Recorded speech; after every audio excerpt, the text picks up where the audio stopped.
வணக்கம் உறவுகளே, நான் ஸ்விஸ்மாலா. நான் நல்ல நிலைமையாக இருக்கிறேன். நீங்கள் எல்லாரும் எப்படி நீங்கள் எல்லாரும் நல்ல நிலைமையாக இருப்பீங்கன்னு சொல்லி தான் நினைக்கிறேன். இன்றைக்கு உங்களுக்கு இந்த காணொலியில் நான் காட்ட போகிறது சக்கரவள்ளி கொடி எப்படி வளர்த்தெடுத்து அதை நாட்டலாம்ன்றதை பற்றி தான் நாங்கள் இப்போ பார்க்க போகிறோம். நான் ஏற்கனவே இதை பற்றி ஒரு வீடியோ உங்களுக்கு காணொலியாக போட்டிருக்கிறேன். அதாவது சர்க்கரை வள்ளி கிழங்க வேண்டி அதை எப்படி தண்ணிக்குள்ளே வச்சு வளர்த்தெடுக்கிறதுன்றதை பற்றி நான் அந்த கிழங்கை கொண்டு வந்து அந்த காணொலியை போட்டிருக்கிறேன். இப்போ பார்த்தீங்கன்னு சொன்னால் அது 2 கிழமையிலேயே ஒரு வேர் மாதிரி அரும்புகள் விட துவங்கி இப்போ 1 மாதம் ஆயிட்டு பாருங்க. இந்த 1 மாதத்தில் இப்படி ஒரு வளர்ச்சியை கண்டிருக்குது. இந்த ஒரு கிழங்கு பாருங்க இப்படி எல்லாம் வேர் விட்டுருக்கு. இந்த வேர் தான் எங்களுக்கு கிழங்காக கிடைக்க போகுது. கிட்டத்தட்ட எங்களுக்கு இது 1 மாதத்துக்குள்ளேயே இந்த செடி வந்து தயாராகிட்டது. இந்த செடியை பாருங்க இப்படி அரும்பி இருக்கிற இந்த செடியை நாங்கள் முறித்து இனி நாங்கள் வடிவாக நட்டெடுக்கலாம். இந்த வத்தாழை செடி வந்து இந்தியா மற்றது எங்களோட நாடு இலங்கை எல்லாம் கூடுதலாக பயிர் செய்வினோம். என்னென்னு சொன்னால் இது வந்து பெரிய கஷ்டப்பட்டு இதை வளர்க்க வேண்டிய அவசியம் இல்லை. எங்கே வச்சாலும் இது டப்டப்பண்டு முளைக்கக்கூடிய ஒரு செடியாக தான் இருக்குது. ரெண்டபடியாக இதை கூடுதலாக எல்லோரும் நட்டு பயன்படுவினோம்.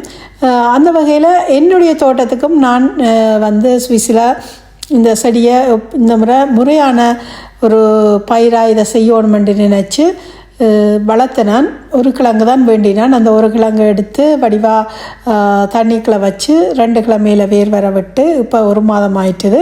இதை இனி நான் என்னுடைய தோட்டத்துக்கு கொண்டு போக போகிறேன். தோட்டத்துக்கு கொண்டு போகிறதுக்கு தான் தயாராக போகிறேன்.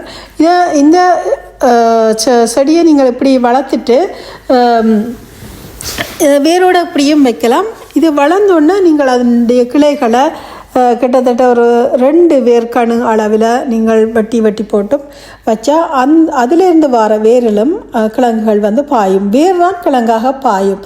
ரெண்டபடியாக நாங்கள் அப்படியும் செய்யலாம். ஆனால் நாங்கள் இந்த தண்டுகளை வெட்டி வச்சு வளர்த்து அதில் அதிக அளவு கிழங்க எடுக்கலாம்னு சொல்லி நான் நினைக்கல. ஏன்னு சொன்னால் நான் போன முறை அப்படித்தான் செய்தேன்னா எனக்கு அதிகமான கிழங்கு கிடைக்கல. ரெண்டபடியாக இந்த முறை இப்படியே தண்ணிக்குள்ளே வச்சு வேர் விட்டு அந்த முறையைத்தான் பின்பற்றி நான் இப்போ நட்டு பார்க்க போகிறேன்.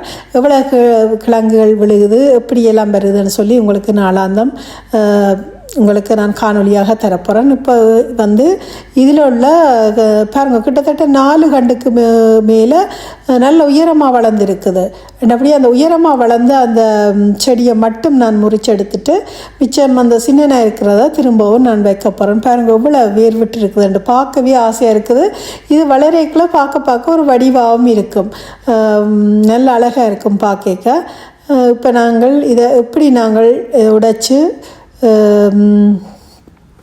நட்டு பிரயோசனப்படுத்துகிறத பற்றி பார்ப்போம். இதை வந்து நீங்கள் கத்திரிக்கோளாலும் நீங்கள் வெட்டி கொள்ளலாம், இல்லைன்னு சொன்னாலும் கத்தியாலும் வெட்டலாம். ஆனால் நான் கை வைக்கவே வந்துட்டுது பாருங்கோ. கை வச்சு சும்மா முறிச்செடுக்கவே வந்துட்டுது. அப்படியே எடுத்துருக்கிறேன். அப்படியே எடுத்து இனி நாங்கள் தோட்டத்தில் கொண்டு மண்ணை வடிவாக பதப்படுத்தி போட்டு வைக்க வேண்டியது தான். அது கிழங்கு தானாக பெரிய அளவில் இதுக்கு கவனிப்பு தேவையில்லை. ஆனால் எங்களோட நாடுகளில் வந்து அது வந்து வளமான மண்ணுகள் தானாக வளரும். ஆனால் இங்கே கொஞ்சம் நாங்கள் இங்கேயும் வளமான மண் தான். அந்த வளமான மண்ணை இன்னும் நாங்கள் வளமாக்கி எடுக்கிறது மூலம்தான் நாங்கள் இந்த பயிரை செய்யலாம். என்னென்னு சொன்னால் எந்த கால வேளையிலும் இது வராது. என்னென்னு சொன்னால் நாங்கள் குளிர் நாட்டில் இருக்கிறோம். சமர் காலத்தில் மட்டும்தான் இதை பயிர் செய்து எடுக்க முடியும். என்றபடியாக நாங்கள் அதுக்கேற்ற மாதிரி மண்ணை பதப்படுத்தி அதுக்கேற்ற கால நிலையில் வைக்கலாம். இப்போ எங்களோட நாடுகளெல்லாம் நினைச்ச நேரத்தில் நாங்கள் இதை வச்செடுக்கக்கூடியதாக இருக்கும். கூடுதலாக சொல்லிவினோம் இதை வறுமை போக்குறவர்களாங்கன்னு சொல்லி எந்த காலகட்டத்திலுமே இந்த விளைச்சல் கிடைக்கும். ஆனால் இங்கே அப்படி இல்லை. நாங்கள் மே மாதம் அப்படித்தான் இந்த செடியை வந்து நாங்கள் வெளியில் கொண்டு போய் வைக்கக்கூடியதாக இருக்கும். என்னபடியாக இப்போ மே மாதம் ஆரம்பிக்க போகுது. என்னபடியாக இங்கே நல்ல காலநிலையும் இப்போ கொஞ்சம் நல்ல வெயிலாக இருக்குது. என்னபடியாக அந்த செடிகளை நான் வெளியில் கொண்டு போகும்போது தயார் செய்திருக்கிறேன். அந்த 4 செடிகளையும் நான் முறிச்சு எடுத்துகிட்டு பாருங்க கீழே சின்ன செடியாக இருக்குது. அது இன்னும் வளர்ச்சி அடையும். ரெண்டபடியாக வளர்த்து பண்ணிட்டு திருப்பவும் கொஞ்சம் கிழங்கு கீழவா அந்த செடிகள் வளர்ந்து மேலே வாரதுக்கு வசதியாக கொஞ்சம் அந்த கீழே குத்தி போட்டு அந்த செடிகள் வந்து கீழே இருக்கிற செடிகள் வந்து மேலே வளர்ந்து வர்றதுக்கு ஏற்ற மாதிரி நான் இப்போ செட் பண்ணி கொண்டு இருக்கிறேன். அதை திருப்பவும் நான் தண்ணிக்குள்ளே வைக்க போகிறேன். அது வளரட்டும். அடுத்த ஒரு இன்னும் 1 கிழமை 2 கிழமையில் அதுவும் இதே மாதிரி நல்ல ஒரு வளர்ச்சிக்கு வந்துடும். அப்படியே திரும்பவும் கொண்டே வைக்கலாம். நாங்கள் கொஞ்சம் கொஞ்சமாக நடுறதால எங்களுக்கு ஒரேடியாக கிழங்கு தேவையில்லை தானே. அப்போ நாங்கள் ஒரு சுழற்சி மாதிரி கிழங்கு எடுக்கக்கூடியதாக இருக்கும். கொஞ்சம் நாள் விட்டு நாங்கள் வைக்கிறதால இது வந்து கிட்டத்தட்ட எங்களுக்கு 4 மாதம் அல்லது 3 மாதம் அளவில் எங்களுக்கு கிழங்கு கிடைக்கிறதுக்கு நாள் தேவைப்படும். என்னென்னு சொன்னால் நான் நினைக்கிறேன் இங்கத்த காலநிலைக்கு ஒரு 4 மாதம்தான் பிடிக்குமென்று சொல்லி பார்ப்போம். அப்போ நான் அறுவடை செய்யக்க உங்களுக்கு காட்டுவேன் எந்த மாத காலகட்டத்தில் எத்தனை நாள் செல்லுதுன்னு சொல்லி உங்களுக்கு நான் காணொலியில் உங்களுக்கு தர்றதுக்காக காத்திருக்கிறேன்.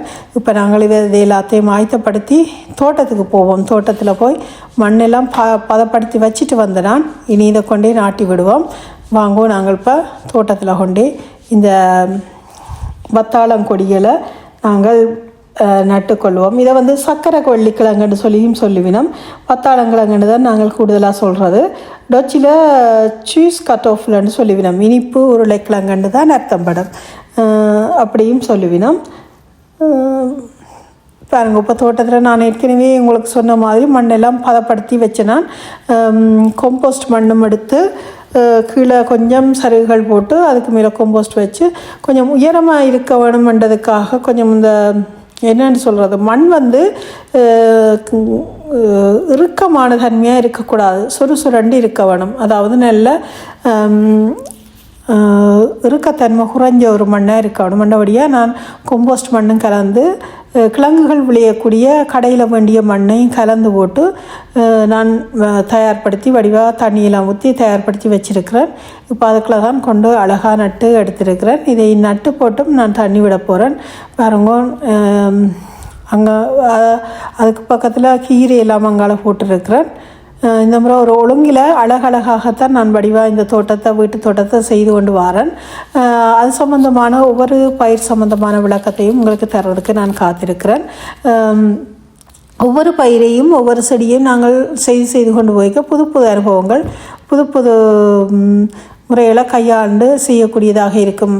உதாரணத்துக்கு பார்த்திங்கன்னு சொன்னால் உருளைக்கிழங்கு நிலத்தில் போட்டேன்னா எனக்கு போன முறை பெரிய அளவிலான வளர்ச்சியை தெரியல. இந்த முறை வந்து நான் ஒரு குப்பை போடுற பிளாஸ்டிக் பேக் எடுத்து அதில் போட்டேன். நான் அந்த காணொலியும் உங்களுக்கு போட்டிருக்கிறேன்.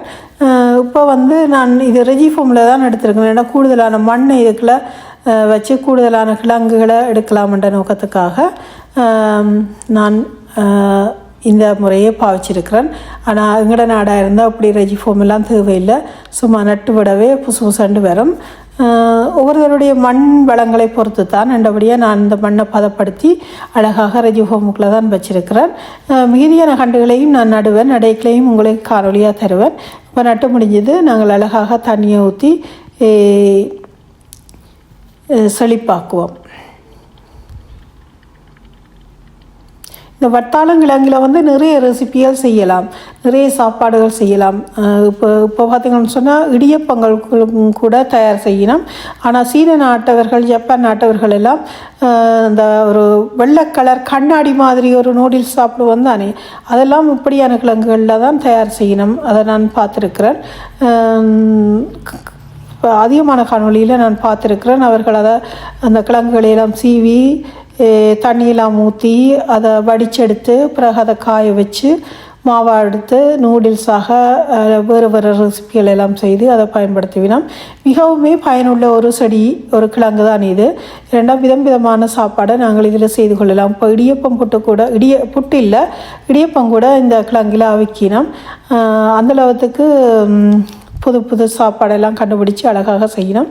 எங்களுடைய முன்னோர்களுடைய சாப்பாடு, அதாவது காலை உணவு அல்லது இடை உணவு, தேநீருக்கு இடையிலெல்லாம் இப்படியான உணவுகளை தான் கூடுதலாக முன்னோர்கள் எல்லாம் சாப்பிட்டு இருக்கிறோம். என்னென்னு சொன்னால் இதில் மிகுந்த சத்து வாய்ந்த ஒரு கிழங்கு தான் இது.